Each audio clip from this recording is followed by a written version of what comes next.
என்னைக்குமே நமக்கு பிரிவில்லை சார்லி. அவங்கள எங்க மடக்கணும், எப்படி மடக்கணும்னு எனக்கு தெரியும்.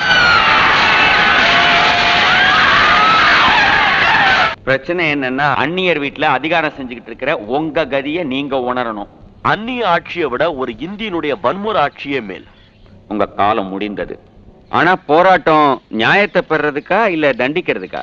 அந்நியர் ஆட்சியில அடிமையா வாழறதை விட எவ்வளவு மோசமா இருந்தாலும் சுயாட்சியே மேல். மனுஷனை மனுஷன் அடிமைப்படுத்த கூடாதுங்கிறத அகிம்சை வழியில அவங்களுக்கு புரிய வைக்கணும். அகிம்சை வழியில் போர் செய்தால் அது அவர்கள் கண்களை திறக்கும். இந்த ராணுவ சட்டம் பிரிட்டிஷ் ஆட்சியோட பயத்தை தான் காட்டுது.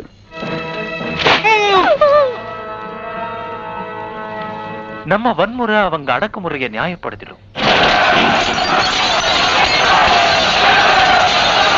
அரசாங்கம் செய்த படுகொலைக்கு இது பழிக்கு பழி, கண்ணுக்கு கண். அது மட்டும் இல்ல, யுத்தத்தை